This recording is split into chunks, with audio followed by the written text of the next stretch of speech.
Bismillahirrahmanirrahim. Today we are going to discuss the K method. This method is basically related to the solution of variations. इन जब हमारे पास variations की कोई equalities होती हैं तो उन इक्वालिटीज़ को सिंपली सॉल्व करने के लिए हम K मेथड यूज़ करते हैं। जैसे हम रेशियो प्रोपोर्शन की बात करें तो हमने कहा था कि कोई क्वांटिटीज़ हो, let suppose A is directly proportional to B या C is directly proportional to D, हम इस तरह लिखते थे। और जब हम इसको मैथमेटिकल फॉर्म में लिखते थे तो डायरेक्टली प्रोपोर्शनल का साइन हटाने के बाद हम इक्वल टू का साइन लगाते थे और एक प्रोपोर्शनैलिटी कांस्टेंट यानी K लगाते थे और फिर B।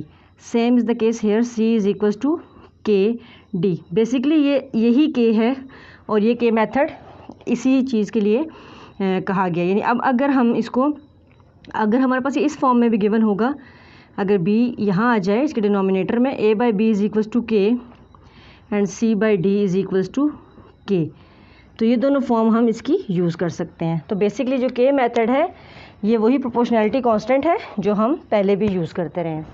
तो अब हम इसी चीज़ को लेकर एक क्वेश्चन सॉल्व करेंगे।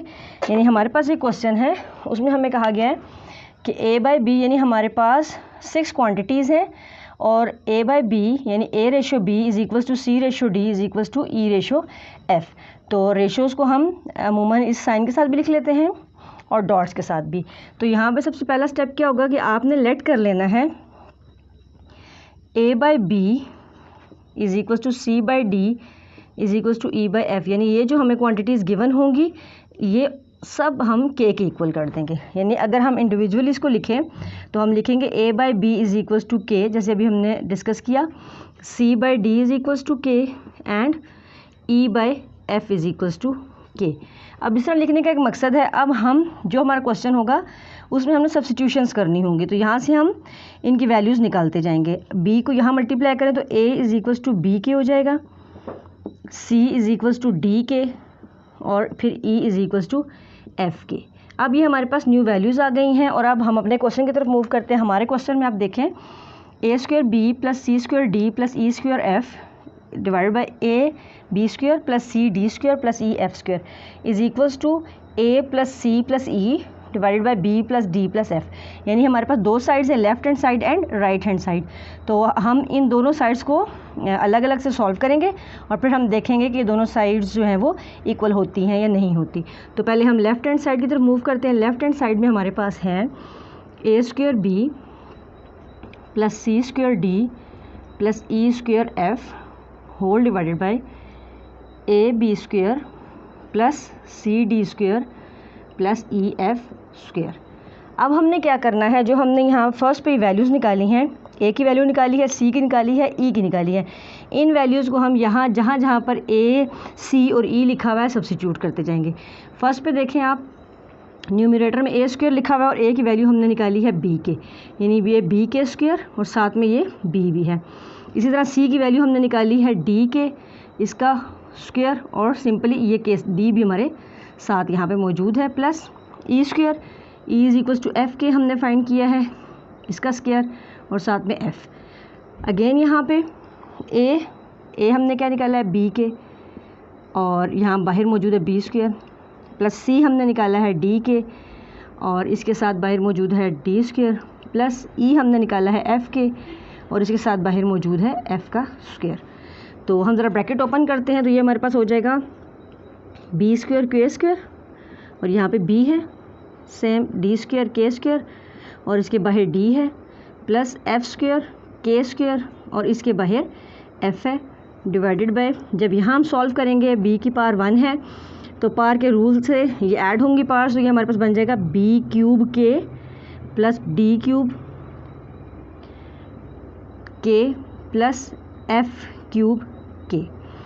तो यहाँ पे अब आप देखें अगेन इस स्टेप को जब हम सॉल्व करेंगे, यहाँ पे B की पावर 1 है, अगेन ये दोनों पावर्स ऐड हो जाएंगी तो ऊपर भी हमारे पास क्या फॉर्म बन जाएगी, B cube K square plus D cube K square plus F cube K square whole divided by B cube plus D cube K plus F cube K।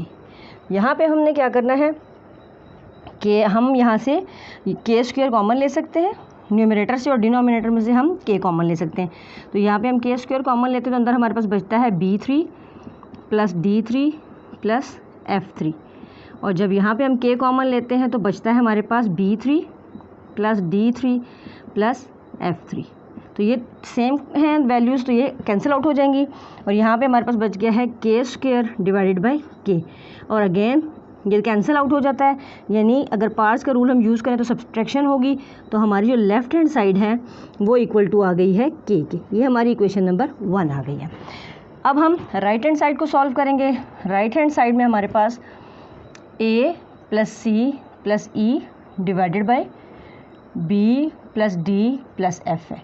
तो हमने a, c और e की values निकाली थी, वो values हम यहाँ पे सब्स्टिट्यूट कर देंगे। b के प्लस डी के प्लस f के whole divided by b plus D plus f।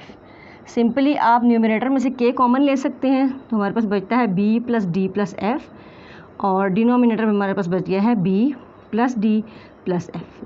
अब ये दोनों सेम वैल्यूज़ हैं, कैंसिल आउट हो जाएंगे और हमारे पास राइट हैंड पे भी क्या बच गया है k, इक्वेशन नंबर 2। तो हमारे पास सिंपली इक्वेशन नंबर 1 एंड 2 से हमने देखा कि left hand side is equals to right hand side, यानी जो हमारा क्वेश्चन था अगर हम इसे क्वेश्चन की फॉर्म में लिखें तो a square b plus C square D plus E square F divided by A B square plus C D square plus E F square, ये हमारे पास इक्वल आ गया है a plus C plus E over b plus D plus F की। तो ये हमारा k मेथड है जिसको हम यूज़ करते हुए जब हमारे पास प्रोपोर्शनल में वेरिएशंस के अंदर इक्वलिटीज़ आती हैं तो उनको सॉल्व करने के लिए हम ये k मेथड यूज़ करते हैं। और इस मेथड में सिंपली आपने सबसे पहले जो भी आपको क्वांटिटीज़ गिवन होंगी उनकी रेशियोज़ को आपने इक्वल टू कांस्टेंट यानी k पुट करना है और फिर वैल्यूज़ को सब्स्टिट्यूट करना है। तो ये हमारा k मेथड था। Thank you.